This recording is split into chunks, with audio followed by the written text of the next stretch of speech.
அன்பார்ந்த மக்கள் அதிகாரத்தின் சார்பில் ஒருங்கிணைக்கப் பெற்று இரண்டாவது அமர்வாக நடைபெற்று கொண்டிருக்கிற இந்த நிகழ்வின் தலைவர் மாநில பொதுச் செயலாளர் தோழர் திருச்சி செழியன் அவர்களே, அனைவரையும் வரவேற்று உரையாற்றி அமர்ந்திருக்கிற சென்னை மாவட்ட செயலாளர் தோழர் ஆனந்தன் அவர்களே, நம்மிடையே உரையாற்றி அமர்ந்திருக்கிற மனிதநேய மக்கள் கட்சியின் தலைவர் சட்டமன்ற உறுப்பினர் அண்ணன் பேராசிரியர் ஜவாஹிருல்லா அவர்களே, திராவிடர் கழகத்தின் துணை பொதுச் செயலாளர் தம்பி பிரின்ஸ் NRS பெரியார் அவர்களே, தீண்டாமை ஒழிப்பு முன்னணியின் பொதுச் செயலாளர் தோழர் கோ சாமுவேல் ராஜ் அவர்களே, இந்திய கம்யூனிஸ்ட் கட்சியின் மாநில துணை செயலாளர் தோழர் மு வீரபாண்டியன் அவர்களே, உரையாற்றி விடைபெற்று சென்றிருக்கிற இந்திய கம்யூனிஸ்ட் கட்சி மார்க்சிஸ்ட் லெனினிஸ்ட் அகில இந்திய பொதுச் செயலாளர் தோழர் திபங்கர் பட்டாச்சாரியா அவர்களே, எனக்கு முன்னர் இந்த மாநாட்டின் நிறைவுரையை வழங்கி அமர்ந்திருக்கிற மக்கள் அதிகாரத்தின் தலைமை குழு உறுப்பினர் தோழர் வழக்குரைஞர் சி ராஜு அவர்களே, நன்றியுரை ஆற்றவிருக்கிற தோழர் தெய்வீகன் அவர்களே, மற்றும் இந்த நிகழ்வில் பங்கேற்று இதனை சிறப்பித்துக் கொண்டிருக்கிற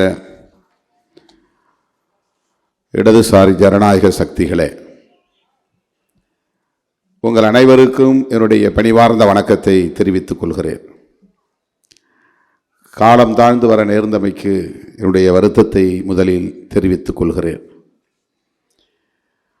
ஒரே நேரத்தில் ஒரே நாளில் இருவேறு நிகழ்வுகள் அல்லது பல்வேறு நிகழ்வுகள் அமைந்து விடுவது அவ்வப்போது நிகழ்கிறது. இன்றைக்கு மாலை 3 மணி அளவில் கடலூர் கலெக்டர் அலுவலகத்தில், மாவட்ட ஆட்சியர் அலுவலகத்தில் நாடாளுமன்ற உறுப்பினர் என்கிற முறையிலே நான் கலந்து கொள்ளக்கூடிய ஒரு முக்கியமான நிகழ்ச்சி. கடலூர் MP, சிதம்பரம் MP ஆகிய 2 பேரும் தலைமை தாங்கி நடத்த வேண்டிய ஒரு திஷா கமிட்டி என்கிற நிகழ்வு. இந்த நிகழ்வில் பங்கேற்க வேண்டும் என்பதற்காகவே நான் மாவட்ட ஆட்சியரை தொடர்பு கொண்டு அந்த நிகழ்வை முற்பகலில் ஒருங்கிணைக்க முடியுமா என்று நேற்று கேட்டேன். மாலை எனக்கு லேட்டாகத்தான், மிக தாமதமாகத்தான் சொன்னார்கள்.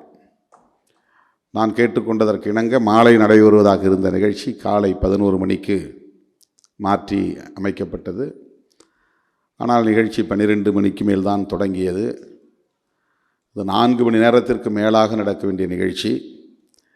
மக்கள் அதிகாரம் நிகழ்ச்சிக்காக செல்ல வேண்டும் என்று வெளிப்படையாக அவர்களிடத்தில் சொல்லி கேட்டுக்கொண்டு அந்த நிகழ்ச்சியை 2 மணி நேரத்திற்குள்ளாக முடித்து கொண்டு கிளம்பினோம். 3 மணிக்கே கிளம்பினோம். ஆனால் வழிநெடுக மழை, தோழர்களின் ஆங்காங்கே இடையூறுகள் அல்லது தொல்லைகள், அதனால் அவற்றையெல்லாம் கடந்து நான் போக்குவரத்து நெரிசலையும் தாண்டி சென்னை வந்து சேருவதற்கு இந்த காலத்தாழ்வு நேர்ந்து விட்டது. எனவே பொறுத்தருள வேண்டுகிறேன். நான் வந்ததும் உடனே பேசுகிறேன், நான் பேசிய பிறகு தோழர் ராஜு பேசட்டும் நிறைவாக என்று கேட்டுக்கொண்டேன். ஆனாலும் அறிவித்தாகிவிட்டது என்பதனால் எனக்கு முன்னர் தோழர் ராஜு அவர்கள் பேசினார்.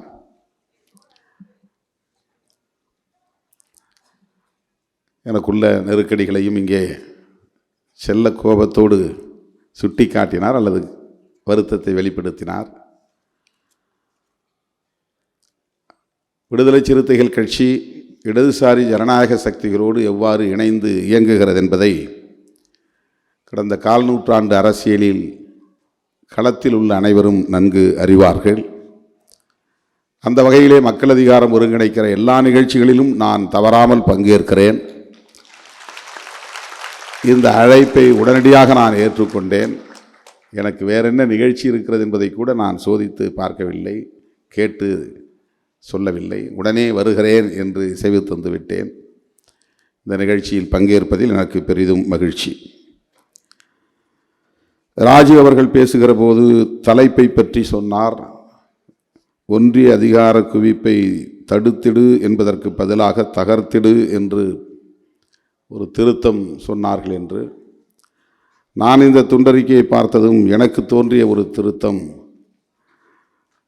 தடுத்திடு என்பதற்கு பதிலாக தடுப்போம், போரிடு என்பதற்கு பதிலாக போரிடுவோம் என்று இருக்கலாமே என்று எனக்கு தோன்றியது.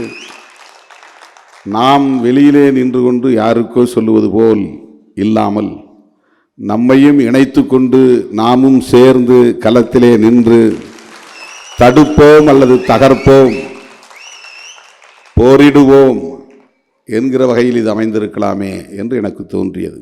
அவர் கொடுத்த போதே அப்போதே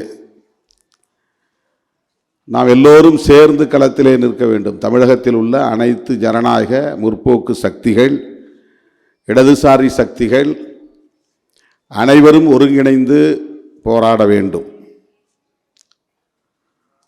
ஒன்றிய அரசின் பாசிச தாக்குதலை தடுக்க வேண்டும், தகர்க்க வேண்டும்.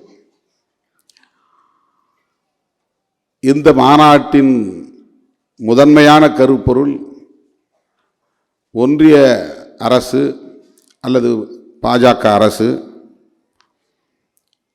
மையத்திலே அதிகாரத்தை குவிக்கிறது, மாநிலங்களின் அதிகாரத்தை பறிக்கிறது என்பதாகத்தான் இருக்கிறது. அதில் யாருக்கும் மாற்று கருத்து இல்லை. அதை மக்களுக்கு எடுத்துச் சொல்ல வேண்டிய பொறுப்பு நம்மை போன்ற அனைவருக்கும் உள்ளது. ஒன்றிய பாஜக அரசு என்று நாம் சொன்னாலும் கூட ஒன்றியத்தில் இருக்கிற அல்லது இருந்த எந்த அரசாக இருந்தாலும், அது காங்கிரஸ் தலைமையிலான அரசாக இருந்தாலும் பாஜக தலைமையிலான அரசாக இருந்தாலும், டெல்லியில் அதிகாரத்தை குவிப்பதையே தம்முடைய கடமையாக கொண்டிருக்கிறது என்பதை யாரும் மறுத்துவிட முடியாது. ஏனென்றால் நாம் இன்றைக்கு பாதுகாக்க வேண்டும் என்று சொல்லுகிற அரசமைப்பு சட்டமே டெல்லியை வலுவாக அதிகார குவிப்புள்ள ஒரு உறுப்பாக வைக்க வேண்டும் என்பதில் கவனம் செலுத்தி வடிவமைக்கப்பட்டிருக்கிறது. இதை நாம் கசப்பான உண்மையாக இருந்தாலும் ஏற்றுக்கொண்டுதான் ஆக வேண்டும். நம்முடைய கான்ஸ்டிடியூஷன், நம்முடைய அரசமைப்பு சட்டம் வலுவான ஒன்றிய அரசை வடிவமைக்க ஏதுவான கூறுகளை உருவாக்கி வைத்திருக்கிறது. அதே நேரத்தில் ஒரு கூட்டாட்சி நடைமுறையும் இங்கே இருக்க வேண்டும் என்பதையும் வலியுறுத்துகிறது. இதை புரிந்து கொள்கிறவர்கள் அல்லது கையாளுகிறவர்கள் எத்தகைய பின்னணியில் இருந்து புரிந்து கொள்கிறார்கள் என்பதும், எத்தகைய பின்னணியிலிருந்து அதனை கையாளுகிறார்கள் என்பதும் தான் பிரச்சனை.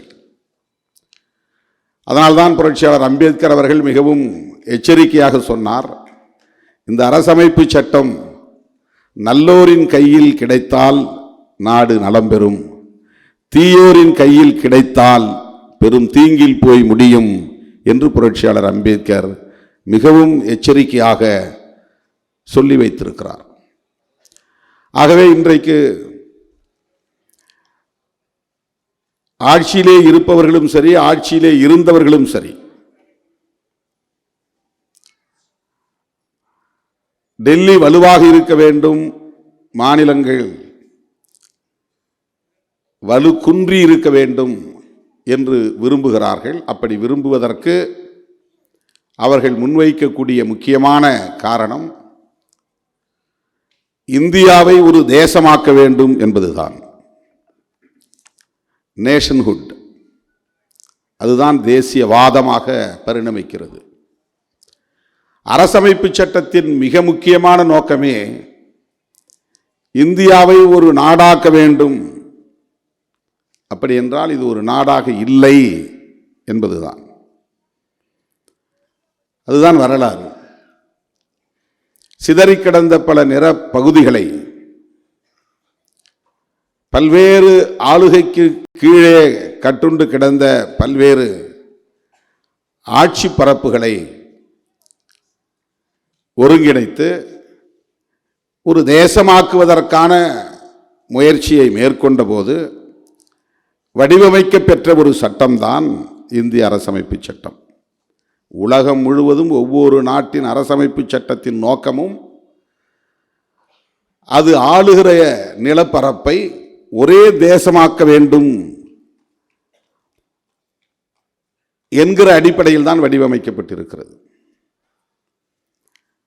ஆக இந்தியாவையும் ஒரே நாடாக்க வேண்டும் என்கிற நோக்கில் உருவாக்கப்பட்ட இந்திய அரசமைப்பு சட்டம் ஒன்றிய அரசை உண்மையான அரசாக பார்க்கிறது. தோழர் ராஜி அவர்கள் பேசுகிற போது இங்கே சொன்னார், தமிழ்நாடு என்கிற மாநிலத்திற்கு ஒரு டெரிட்டரி இருக்கிறது, நிலப்பரப்பு இருக்கிறது. கர்நாடகாவுக்கு கர்நாடகா என்கிற ஒரு மாநிலம், அந்த அரசுக்கு, அந்த மாநில அரசுக்கு ஒரு டெரிட்டரி இருக்கிறது. யூனியன் கவர்மெண்ட், ஒன்றிய அரசுக்கு என்று என்ன டெரிட்டரி இருக்கிறது, நிலப்பரப்பு இருக்கிறது என்ற கேள்வியை எழுப்பினார். அது சரிதான். ஆனால் அந்த நிலப்பரப்பாக அவர்கள் பார்ப்பதுதான் எல்லா மாநிலங்களும் இணைந்த இந்தியா. ஒரே நிலப்பரப்பாக மாற்ற வேண்டும் என்பதுதான் அவர்களின் நோக்கம். இதில் காங்கிரசுக்கும் பிஜேபிக்கும் உள்ள வேறுபாடு என்ன? காந்தியவாதிகளுக்கும் வீர சாவர்கரின் தொண்டர்களுக்கும் உள்ள வேறுபாடு என்னவென்றால், காந்தியவாதிகள் அல்லது காங்கிரஸ் இயக்கத்தை சார்ந்தவர்கள் அன்றைய சூழலின் அடிப்படையில் பன்மைத்துவத்தை ஏற்றுக்கொண்டே இந்தியர்களாய் ஒருங்கிணைவோம் என்று சொன்னது. நீ தமிழனாயிரு, தெலுங்கனாயிரு, கன்னடனாயிரு, மராத்தியாயிரு, குஜராத்தியாயிரு, அது பிரச்சனை அல்ல. நீ இந்துவாக இரு, இஸ்லாமியனாக இரு, கிறிஸ்தவனாக இரு, அது பிரச்சனை அல்ல. ஆனால் இந்தியனாய் இரு என்பதுதான் காங்கிரஸ் முன்வைத்த தேசியவாதம்.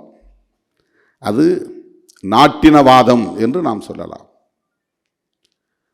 ஆக அவர்கள் இந்தியர்களாயிரு என்று சொல்லுவது எதனால், எப்படி என்று நாம் பார்த்தால், அன்றைக்கு இந்தியர்களுக்கான பொது எதிரி வெள்ளையனாக இருந்தான், ஆங்கிலேயனாக இருந்தான், பிரிட்டிஷ்காரனாக இருந்தான், இங்கிலாந்து நாட்டை சார்ந்தவனாக இருந்தான். அந்த ஏகாதிபத்தியத்தை, ஆங்கிலேய ஏகாதிபத்தியத்தை எதிர்ப்பதற்கு இந்தியர் என்கிற உணர்வுதான் வேண்டும். உனக்கு சாதி உணர்வோ, மத உணர்வோ, மொழி உணர்வோ, மொழி சார்ந்த இன உணர்வோ இருந்தாலும் அதையெல்லாம் புறந்தள்ளி வைத்துவிட்டு, ஓரங்கட்டி ஒதுக்கி வைத்துவிட்டு இந்தியனாய் அணிதிரளுங்கள், அப்போதுதான் அந்நியனை நாம் விரட்டி அடிக்க முடியும். ஆகவே காங்கிரஸ்காரன் முன்வைத்த தேசியவாதம் என்பது இந்தியர் என்கிற ஒருமைப்பாடு, இந்தியர் என்கிற ஒற்றுமை. ஒற்றுமை என்பது ஆங்கிலத்தில் யூனிட்டி, ஒருமைப்பாடு என்பது ஆங்கிலத்தில் இன்டெகிரிட்டி.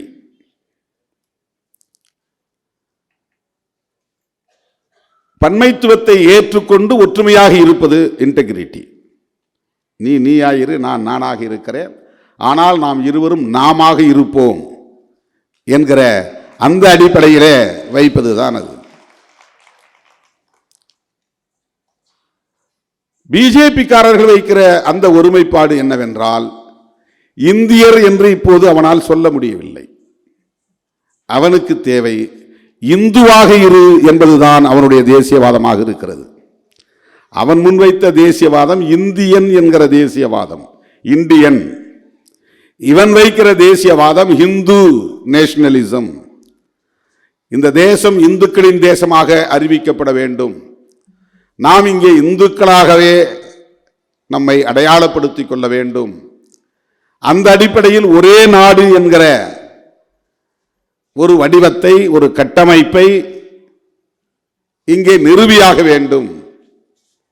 இதுதான் காங்கிரஸ்காரர்களுக்கும் பிஜேபிக்காரர்களுக்கும் இடையிலான வேறுபாடு. ஆனால் இருவருக்கும் பொதுவான உடன்பாடு என்னவென்றால், இவற்றையெல்லாம் சாதிக்க வேண்டுமானால் மொழி உணர்வு கூடாது, பிராந்திய உணர்வு கூடாது, மாநில உரிமைகள் கூடாது. மாறாக வலுவான ஒன்றிய அரசு இருந்தால் மட்டும்தான் இதை சாதிக்க முடியும். காங்கிரஸ்காரர்களுக்கு இதில் எந்த மாற்று கருத்தும் கிடையாது. இதுதான் காங்கிரஸ்காரர்களின் நிலைமையும் கூட. பிஜேபி காரர்களுக்கும் காங்கிரஸோடு இதிலே முரண்பாடு இருக்க முடியாது. இதுதான் பிஜேபியின் நிலைப்பாடும் கூட. அதே போல முதலாளித்துவ நிலைப்பாடுகள் குறித்த விவாதத்தை எடுத்துக்கொண்டால் காங்கிரசுக்கும் பிஜேபிக்கும் பெரிய இடைவெளி கிடையாது. சமூகம் மற்றும் கலாச்சார தளத்திலே பிஜேபியோடு அவர்கள் முரண்படுகிறார்கள்.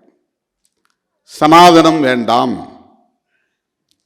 இந்து ராஷ்டிரம் வேண்டாம், மதச்சார்பு வேண்டாம், பிறப்பின் அடிப்படையிலான உயர்வு தாழ்வு என்கிற பாகுபாடு வேண்டாம். இவற்றிலே காங்கிரஸ் மற்றும் காங்கிரசின் தோழமை கட்சிகள் நம்முடைய சிந்தனைகளோடு நேர்கோட்டில் இணைகிறார்கள். காங்கிரஸோடு பிஜேபி இந்த சமூக மற்றும் கலாச்சார தளங்களில் முரண்படுகிறார்கள். அவர்களுக்கு ஒரே நாடு தேவை. எதற்காக? ஒரே சந்தையை நிறுவுவதற்காக. இது கார்ப்பரேட் நலன்களில் இருந்து அந்த பார்வை. ஒரே நாடு தேவை. எதற்காக? சமூக மற்றும் கலாச்சார தளங்களில் ஒரே கலாச்சாரத்தை நிறுவுவதற்காக.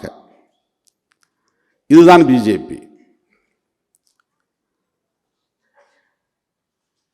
உலகமயமாதல், தாராளமயமாதல், தனியார் மயமாதல் போன்ற கொள்கை கோட்பாடுகளில் பிஜேபியிடமிருந்து காங்கிரஸ் தள்ளி இருக்கவில்லை, முரண்படவில்லை. காங்கிரஸ் கட்சியும் அதை உள்வாங்கிக் கொண்டது, நடைமுறைப்படுத்தியது.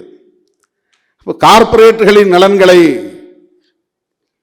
அவர்கள் நம்மை போல் அணுகவில்லை, எதிர்க்கவில்லை. ஆனால் சமூக தலங்களில், கலாச்சார தலங்களில் ஒரே தேசம் ஒரே மதம், ஒரே தேசம் ஒரே மொழி, ஒரே தேசம் ஒரே கலாச்சாரம் என்கிற இந்த நிலைப்பாடுகளில் காங்கிரஸ் முரண்படுகிற சூழலில் நாம் அவர்களோடு நிற்கிறோம். இந்த இரண்டு நிலைப்பாடுகளில் ஒரே நாடு ஒரே சந்தை கார்ப்பரேட்டுகளுக்கானது, ஒரே நாடு ஒரே கலாச்சாரம் என்பது சனாதனிகளுக்கானது.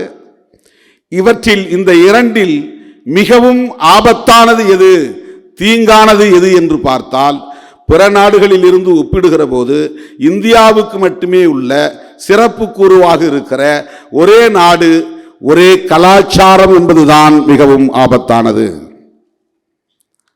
கார்ப்பரேட்டுகளுக்கான செயல் திட்டங்கள் எல்லா நாடுகளிலும் இருக்கின்றன.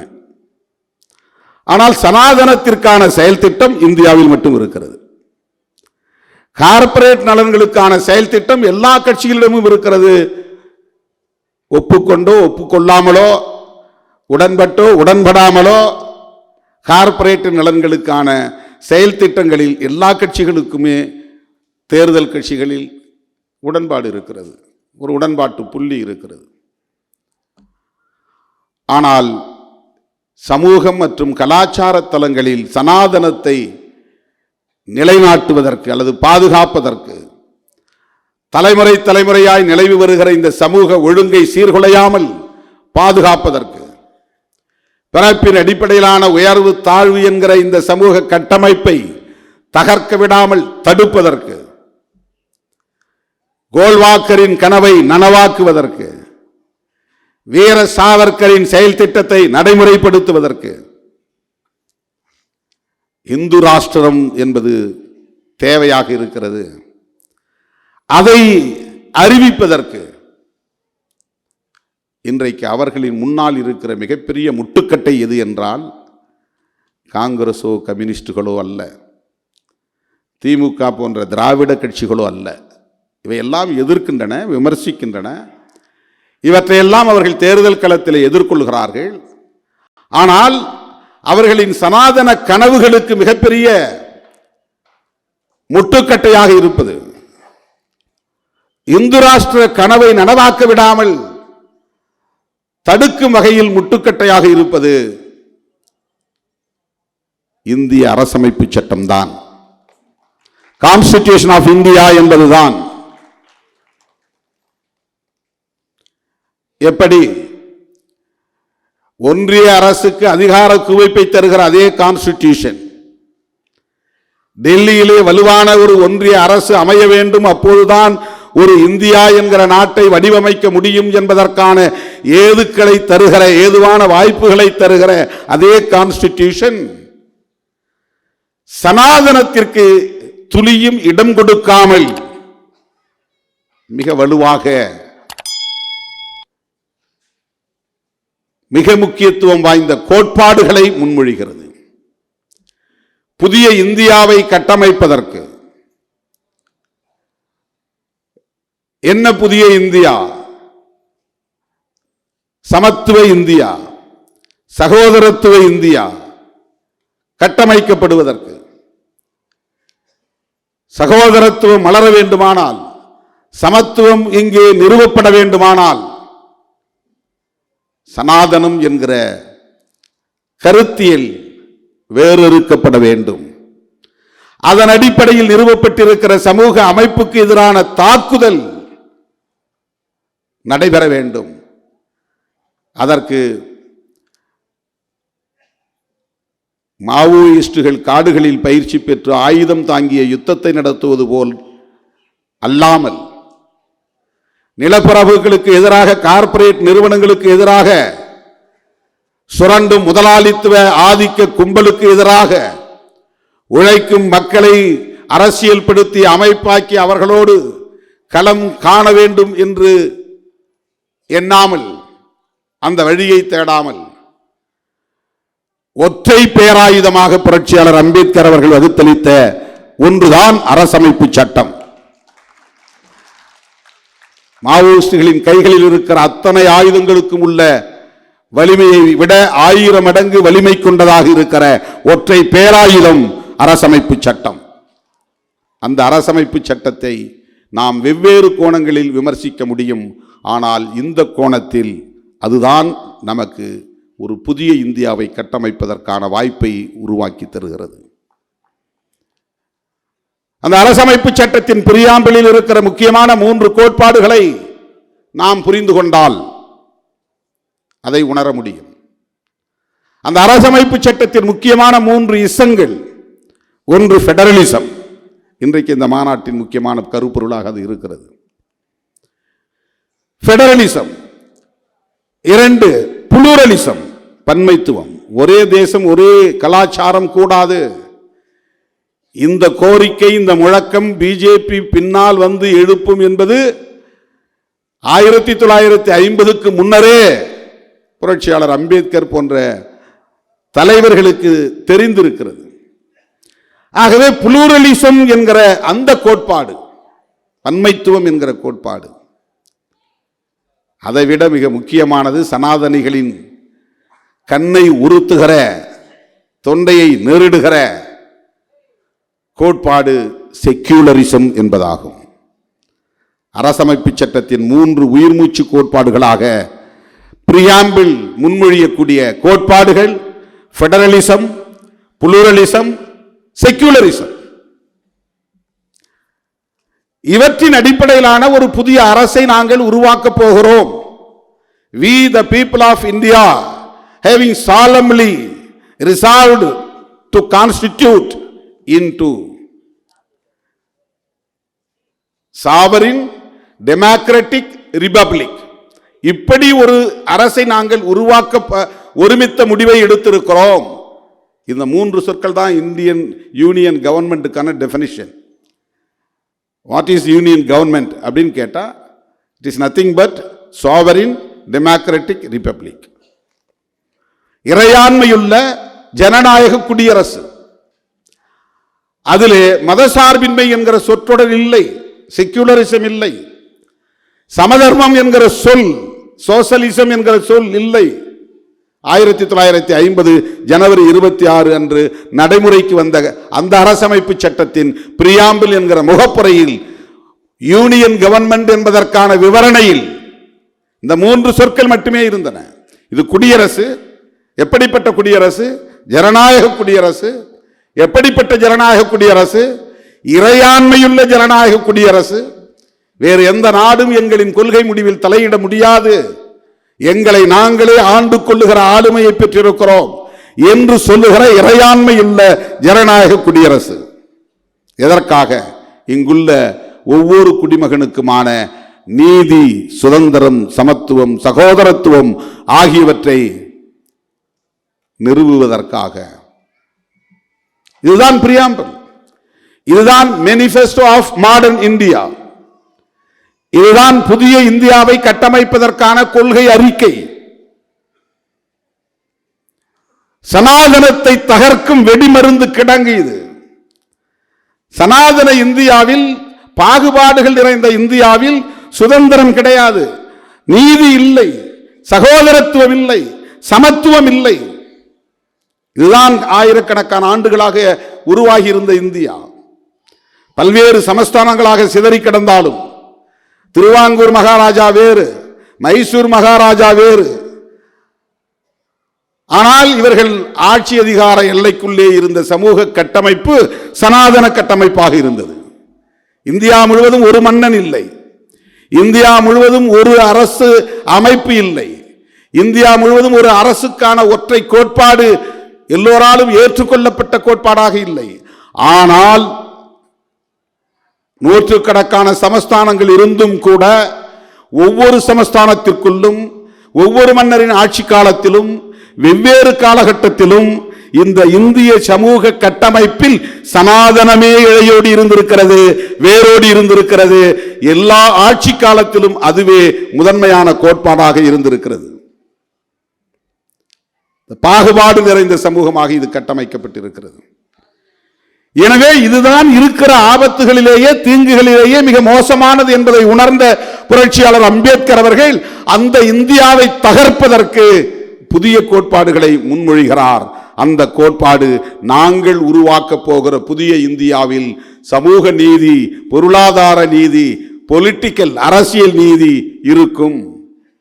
அவர்களுக்கு கருத்து சொல்வதற்கு இதர மதம் போன்ற மொழி போன்ற அனைத்திலும் ஈடுபாடு கொள்வதற்கான சுதந்திரம் உண்டு. சகோதரத்துவம் இங்கே நிலை பெறும், சமத்துவம் இங்கே மலரும், பாகுபாடுகள் இருக்காது, டிஸ்கிரிமினேஷன் இருக்காது, ஆண் மேலானவன் பெண் கீழானவள் என்கிற டிஸ்கிரிமினேஷன் இருக்காது, உயர்ந்த சாதி கீழ் சாதி என்கிற பாகுபாடு இருக்காது, பாகுபாடுகளற்ற இந்தியா. இதுதான் பிரியாம்பிள், இதுதான் மேனிஃபெஸ்டோ ஆஃப் மாடர்ன் இந்தியா. சனாதனத்தை தகர்ப்பதற்கான பேராயுதங்கள். இதனை RSS உள்ளிட்ட சங் பரிவார்களால் 0.001% கூட ஏற்றுக்கொள்ள முடியாது, ஏற்றுக்கொள்ளவில்லை. இந்த நாள் வரையில் அவர்களால் ஏற்றுக்கொள்ள முடியாத ஒரே சட்டம் அரசமைப்பு சட்டம் தான். அதில் மிக முக்கியமானது அவர்களை நெருடிக்கொண்டே இருக்கிற, அவர்களின் கண்ணை உறுத்திக் கொண்டே இருக்கிற ஒரு சொல் செக்யூலரிசம் என்பதுதான். பாகிஸ்தானுக்கு இஸ்லாம் ஒரு அரச மதமாக இருக்கிற போது, இலங்கைக்கு பௌத்தம் ஒரு அரச மதமாக இருக்கிற போது, ஐரோப்பா நாடுகளுக்கெல்லாம் கிறிஸ்தவம் அரச மதமாக இருக்கிற போது, அரசமைப்பு சட்டத்திலேயே அதை அங்கீகரித்திருக்கிற போது, இந்தியாவுக்கு ஏன் அரச மதம், ஸ்டேட் ரிலிஜன் கூடாது என்பதுதான் சங் பரிவார்களின் கேள்வி. லாஜிக் அடிப்படையில் பார்த்தால் அது சரி என்றுதான் தோன்றும். ஏன் இந்தியாவுக்கு ஒரு அரச மதம் கூடாது? ஏன் இந்தியாவை இந்துஸ்தான் என்று சொல்லக்கூடாது? அவன் பாகிஸ்தான் என்று மத அடிப்படையிலே தேசத்திற்கு பெயர் சூட்டி இருக்கிற போது, இஸ்லாமியங்களின் அரச மதம் என்று வெளிப்படையாக அரசமைப்பு சட்டத்திலே அறிவித்திருக்கிற போது, இந்தியாவில் மட்டும் ஏன் அரசமைப்பு சட்டத்திலே எங்களுக்கு ஒரு அரச மதம் வேண்டும் என்பதை ஏற்கவில்லை என்பதுதான் அவர்களின் கேள்வி. இதனை பிற்காலத்தில் மிகவும் நுட்பமாக புரிந்து கொண்ட இந்திரா காந்தி அம்மையார் அவருடைய மிசா சட்டம் கடுமையானது, கொடூரமானது, குரூரமானது, மக்கள் விரோதமானது, கடுமையான விமர்சனத்திற்குரியது. அந்த இந்திரா காந்தி தான் அரசமைப்பு சட்டத்தின் பிரியாம்பிள் என்கிற முகப்புரையில் திருத்தம் கொண்டு வந்தார் 1976. இப்படி ஒரு கும்பல் பின்னால் வரும். இதனை நாம் எழுத்துப்பூர்வமாக, லெட்டர் இன் ஸ்பிரிட், எழுத்துப்பூர்வமாக இதில் பதிவு செய்ய வேண்டும் என்று அரசமைப்பு சட்டத்தின் த யூனியன் கவர்மெண்ட் பற்றிய அந்த விவரணையில் 2 சொற்களை இணைக்கிறார். அதுதான் socialist, secular. Sovereign, socialist, secular, democratic, republic. இந்த 2 சொற்கள் ஏற்கனவே இம்ப்ளைடு. ஏனென்றால் அரசமைப்பு சட்டத்தில் அரச மதம் அறிவிக்கப்படவில்லை. அப்படி என்றால் மதசார்பற்ற அரசு. புதிதாக உருவாகிற இந்த குடியரசு மதசார்பற்ற அரசு. குடிமக்களுக்கு மதம் உண்டு, கலாச்சாரத்தில் அவர்களுக்கு எந்த சுதந்திரமும் உண்டு, எந்த கடவுளையும் வழிபாடு செய்து கொள்ளலாம், அதை யாரும் தடுக்கக்கூடாது. அவனுடைய கருத்தை அவன் பரப்புரை செய்யலாம், அதையும் தடுக்கக்கூடாது. அந்த லிபர்ட்டி உண்டு. ஆனால் அரசுக்கு அது கிடையாது. அரசு மத சார்ந்து இயங்கக்கூடாது. இது குறித்து கான்ஸ்டிடியூயன்ட் அசெம்பிளியிலே, அரசியல் நிர்ணய சபையிலே விரிவாக விவாதிக்கப்பட்டது. விவாதிக்கப்பட்ட பிறகு எல்லோரும் சேர்ந்து ஒப்புக்கொண்டதுதான், காந்தியடிகளும் ஏற்றுக்கொண்டதுதான். தீவிரமான சனாதன பற்றாளர், சாதி இருக்கட்டும் தீண்டாமை ஒழியட்டும் என்று சொன்னவர், முற்பிறவி அடுத்த பிறவி மீது நம்பிக்கை கொண்டவர், நான் ஒரு சனாதன சக்திதான் என்று வெளிப்படையாக அறிவித்துக் கொண்டவர். ஒன்றில் அவர் நம்மோடு உடன்பட்டார், அம்பேத்கர் அவர்களோடு உடன்பட்டார். என்னவென்றால், அரசுக்கு மதம் வேண்டாம், மதசார்பற்ற அரசு, செக்யூலர் ஸ்டேட். இந்திய அரசியலில் இதெல்லாம் வியப்புக்குரிய உண்மை. காந்தியடிகள் இதிலே உடன்பட்டார் என்பதுதான், ஜவஹர்லால் நேரு இதிலே உடன்பட்டார் என்பதுதான். அப்போதே பட்டேல் போன்றவர்கள் எல்லாம் RSSக்கு பல வகையிலும் துணையாக இருந்தார்கள். அரச மதம் வேண்டும் என்கிற கருத்திலே காங்கிரசுக்குள்ளேயே நிறைய ஆதரவு இருந்தது. ஆனாலும் அதையெல்லாம் தாண்டி அரசமைப்பு சட்டத்திலே செக்யூலரிசம் பதிவு செய்யப்பட்டது, நிறுவப்பட்டது. இந்திரா காந்தி அம்மையார் செக்யூலர் ஸ்டேட் என்பதை திருத்தம் கொண்டு வந்து நிறுவினார். தோழர்களே, இதுதான் இன்றைக்கு RSSக்கு மிக முக்கியமான அஜெண்டா. பாரதிய ஜனதா கட்சியின் மூத்த தலைவர்களுள் ஒருவரான சுப்பிரமணிய சுவாமி உச்சநீதிமன்றத்திலே வழக்கு தொடுத்து அது நிலுவையிலே இருக்கிறது. இந்திரா காந்தி மிசா காலத்திலே 3 சொற்களை பிரியாம்பிளில் இணைத்தார். ஒன்று இந்த டெஃபினிஷன் ஆஃப் யூனியன் கவர்மெண்ட், அதிலே சோசலிஸ்ட் செக்யூலர் இணைத்தார். இன்னொன்று ஃப்ரெட்டர்னிட்டி பற்றி சொல்லக்கூடிய இடத்திலே முதலில் யூனிட்டி மட்டும் இருந்தது, அதிலே இன்டெகிரிட்டி என்கிற வார்த்தையும் இணைத்தார். இந்த 3இல் அந்த 2ஐயும் நீக்க வேண்டும் என்று சுப்பிரமணிய சாமி உச்சநீதிமன்றத்திலே வழக்கு தொடுத்திருக்கிறார். இதுதான் வீர சாவர்கரின் தொண்டர்களுடைய வேட்கை. இந்த அரசு மத சார்புள்ள அரசாக இருக்க வேண்டும். அதற்கு இங்கே தடையாக இருப்பது கான்ஸ்டிடியூஷன். இந்து ராஷ்டிரா என்று அறிவிக்க வேண்டும், அதற்கு தடையாக இருப்பது கான்ஸ்டிடியூஷன். ஒரே மதம் இங்கே இருக்க வேண்டும், அதற்கு தடையாக இருப்பது பன்மைத்துவம் என்ற கோட்பாட்டை சொல்லுகிற கான்ஸ்டிடியூஷன். ஒரே கலாச்சாரத்தை நிறுவ முடியாமல் மொழி அடிப்படையிலும் இன அடிப்படையிலும் வெவ்வேறு கலாச்சாரத்தை இங்கே உயர்த்தி பிடிக்கிற நிலை நீடிக்கிறது, அதற்கு உதவுவது கான்ஸ்டிடியூஷன். அதிலே இருக்கிற புளூரலிசம்.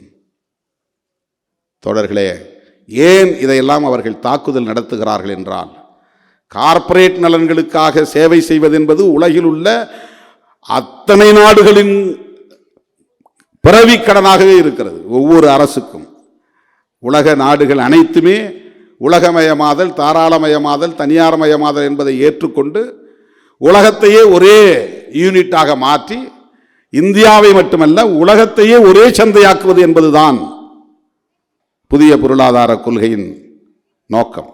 உலகமே ஒரே சந்தையாக இருக்க வேண்டும். நான் சின்ன பிள்ளையா இருக்கும்போது எங்கள் ஊருக்கு யாராவது உப்பு விற்க வந்தால் முன்னாலே ஒருத்தர் போய் தடுத்துருவார். தடுத்துட்டு ஊருக்குள்ளே நுழைஞ்சா வரி கட்டணும். ஒரு பேப்பரில் எழுதி 5 ரூபா கொடுங்க, 5 ரூபா வாங்கிட்டு தான் உள்ளே வந்து வெங்காயம் விற்க முடியும், உப்பு விற்க முடியும். சக்கரவள்ளி கிழங்கு எடுத்துகிட்டு வருவாங்க, மாங்காய் எடுத்துகிட்டு வருவாங்க, கருவாடு எடுத்துகிட்டு வருவாங்க. ஊருக்குள்ளே விட மாட்டாங்க. ஊருக்குள்ளே தடுத்து, நீ ஊருக்கு இவ்வளோ ரூபா வரி கட்டிட்டு அப்புறம் உள்ளே போ. இது வியாபாரிகளுக்கு ஒரு தடை தானே.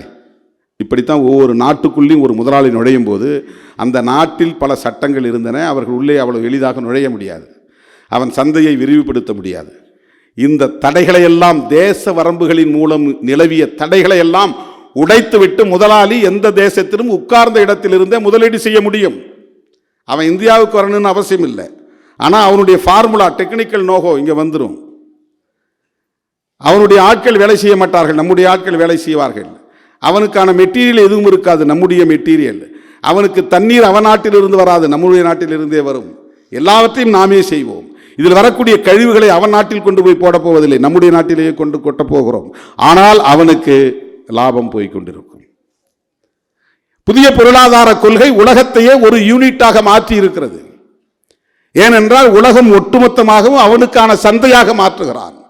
எனவே கார்ப்பரேட் நலன்களுக்காக பாடாற்றுவது என்பது உலகத்தில் தோன்றி இருக்கிற அத்தனை நாடுகளுக்கும் அல்லது அரசுகளுக்குமான ஒரு கடமையாக இருக்கிறது. இந்தியாவில் அதிலிருந்து மாறுபட்ட இன்னொன்றும் மக்களுக்கு விரோதமாக இருக்கிறது. அதுதான் சனாதனத்தின் அடிப்படையிலான கருத்தியல், மக்களை பாகுபடுத்துகிற கருத்தியல், பிறப்பின் அடிப்படையிலான இந்த உயர்வு தாழ்வை நிலைப்படுத்துகிற கருத்தியல், மதவாத கருத்தியல், மத சார்பின்மைக்கு எதிரான கருத்தியல். அருமை தோழர்களே, இந்த மதசார்பின்மையை காப்பாற்றுவது என்பதே இன்றைக்கு நம் முன்னால் இருக்கிற மிக முக்கியமான சவாலாக இருக்கிறது. அரசமைப்பு சட்டத்தின் உயிர்மூச்சு கோட்பாடுகளிலேயே முதன்மையானது மதச்சார்பின்மை, செக்யூலரிசம். ஆர்எஸ்எஸ் உள்ளிட்ட சங் பரிவார்களின் யுத்தமே செக்யூலரிசத்திற்கு எதிரான யுத்தம் தான். அவர்களின் அத்தனை நடவடிக்கைகளும் செக்யூலரிசத்தை தூக்கி எறிவதற்காகத்தான். அவர்களின் ஒவ்வொரு செயல் திட்டமும் அரசமைப்பு சட்டத்தையே செயலிழக்க வைப்பது. இதுதான் நவீன பாசிசம். அதாவது சட்டத்தை பயன்படுத்தியே சட்டவிரோதமாக செயல்படுவது, ஜனநாயகத்தை பயன்படுத்தியே ஜனநாயக விரோதமாக செயல்படுவது, பெரும்பான்மைவாதத்தை பயன்படுத்தி தங்களுடைய மெஜாரிட்டியின் மூலமாக வக்ஃப் திருத்த சட்டத்தை நிறைவேற்றுகிறார்கள். அது அரசமைப்பு சட்டத்திற்கு எதிரானது, ஆனால் நிறைவேற்றுகிறார்கள். ஆர்டிகிள் 370 அதை நீக்குகிறார்கள். அது இந்த அரசமைப்பு சட்டத்திற்கு எதிரானது, ஆனால் அரசமைப்பு சட்டத்தை பயன்படுத்திய தங்களுக்குள்ள பெரும்பான்மை பலத்தை பயன்படுத்தி 370 நீக்கி ஜம்மு காஷ்மீரை இரண்டாக உடைக்கிறார்கள். Anti constitution by law. அவர்கள் அரசமைப்பு சட்டத்திற்கு எதிராக வேலை செய்கிறார்கள், ஆனால் சட்டத்தின்படி செய்கிறார்கள். இதுதான் நவீன பாசிசம். இந்த சனாதன சக்திகளின் இன்னொரு முகத்தை மக்களிடத்திலே நாம் அம்பலப்படுத்த வேண்டி இருக்கிறது. மதச்சார்பின்மையை காக்கவே நாம் ஒருங்கிணைந்து போராட வேண்டி இருக்கிறது. இதற்காகத்தான் எத்தனை முரண்கள் இருந்தாலும் விமர்சனங்கள் இருந்தாலும் காங்கிரஸ் போன்ற கட்சிகளோடும் இணைந்து நாம் கைகோர்த்து களமாட வேண்டிய தேவை இருக்கிறது. சனாதனிகள் மிகவும் ஆபத்தானவர்கள், பயங்கரவாதிகள். இது ஒரு கருத்தியல் பயங்கரவாதம். தோழர் பேச்சிலே ஒன்றை குறிப்பிட்டார், உள்நாட்டு யுத்தம். பயங்கரவாதம் என்பதே முதலில் அரசிடமிருந்து தோன்றுவதுதான். மாவோயிஸ்டுகள் நடத்துகிற போராட்டமோ அல்லது மற்றவர்கள் நடத்துகிற ஆயுதம் தாங்கிய தாக்குதலோ எதிர்வினை தான். அது கவுண்டர் டெரரிசம். அது டெரரிசம் பொதுவாக இயல்பாக ஆட்சியாளரிடமிருந்து பிறப்பதுதான் டெரரிசம். அரச பயங்கரவாதம் தான் ஒரிஜினல். அதற்கு எதிர்வினைதான் ஹமாஸாக இருந்தாலும் சரி, பாகிஸ்தானில் இருக்கிற எல்இடியாக இருந்தாலும் சரி. அவர்கள் ஆட்சியாளர்கள் இல்லை. அரச பயங்கரவாதத்தை எதிர்கொள்வதற்காக எதிர்வினை ஆற்றுகிறார்கள். சத்தீஸ்கரிலும் ஒடிசாவிலும் தெலுங்கானாவிலும் காடுகளிலே பதுங்கி இருக்கக்கூடிய அந்த தோழர்கள், மாவோயிஸ்டுகள் கனிம வளங்களை பாதுகாக்க வேண்டும், மண் வளங்களை பாதுகாக்க வேண்டும், பழங்குடியினரை பாதுகாக்க வேண்டும், சாதிய கொடுமைகளை தடுத்து நிறுத்த வேண்டும் என்பதற்காக அந்த மக்களோடு ஆயுதம் ஏந்தி நிற்கிறார்கள் களத்திலே. இது எதிர்வினை. இது ஒரு கவுண்டர் ரியாக்ஷன். ஆனால் அவர்கள் இவர்களையும் பயங்கரவாதிகள் என்று இன்றைக்கு ஹெலிகாப்டரிலே போய் குண்டுகளை வீசி அப்பாவி மக்களை, பழங்குடியின மக்களை மாவோயிஸ்டுகள் என்கிற பெயரால் படுகொலை செய்கிறார்கள். இதை எப்படி தடுப்பது? சாதியின் பெயரால் கொத்து கொத்தாக இந்த மண்ணில் பலர் கொல்லப்பட்டிருக்கிறார்கள். வெண்மணியிலே 44 பேர் கொல்லப்பட்டார்கள். 26 பேர் பெஹல்காமிலே கொல்லப்பட்டதும் ஒட்டுமொத்த தேசமே கொந்தளிக்கிறது. படைகள் தயாராகின்றன, ஏவுகணைகள் வீசப்படுகின்றன, யுத்தம் அறிவிக்கப்படுகிறது, உலக நாடுகள் எல்லாம் தலையிடுகின்றன. 44 பேர் கொல்லப்பட்டது, இருட்டடிப்பு செய்யப்பட்டு விட்டது. இடதுசாரிகளை தவிர அப்போது யாரும் எதிர்வினையாற்றவில்லை. மேலவளவிலே பட்டப்பகலில் 7 பேர் கொடூரமாக வெட்டி படுகொலை செய்யப்பட்டார்கள். மேலவளவு முருகேசனின் தலை துண்டிக்கப்பட்டு கால்பந்தாக அதனை உதைத்து விளையாடினார்கள். கண்டன அறிக்கைகள் கூட தமிழ்நாட்டில் வரவில்லை. நாடு அமைதி காக்கிறது. ஹரியானாவிலே செத்தமாட்டு தோலை உரித்தார்கள் என்பதற்காக 4-5 தலித்துகளை செத்தமாட்டு பசுத்தோலை உரித்தது குற்றம் என்று 5 பேரை படுகொலை செய்தார்கள். இப்படி சொல்லிக்கொண்டே போகலாம். இந்த சாதிய பயங்கரவாதத்தை, சனாதன பயங்கரவாதத்தை எப்படி எதிர்கொள்ளப் போகிறோம்? மதச்சார்பின்மைக்கு எதிராக இன்றைக்கு RSS உள்ளிட்ட சங்பரிவார்கள் தொடுக்கிற இந்த கருத்தியல் பயங்கரவாதத்தை எப்படி நாம் எதிர்கொள்ளப் போகிறோம்? இவற்றையெல்லாம் நாம் விரிவாக விவாதிக்க வேண்டியிருக்கிறது. ஒருங்கிணைந்து செயலாற்ற வேண்டியிருக்கிறது. அனைத்து ஜனநாயக சக்திகளையும் இடதுசாரி சக்திகளையும் ஒரே களத்தில் இணைக்க வேண்டியிருக்கிறது. அதுபோன்ற முயற்சிகளுக்கு மக்கள் அதிகாரம் முன்னெடுக்கிற அத்தனை நடவடிக்கைகளுக்கும் விடுதலை சிறுத்தைகள் உற்ற துணை இருப்போம் என்பதை சொல்லி வாய்ப்புக்கு நன்றி கூறி முடிக்கிறேன். நன்றி, வணக்கம்.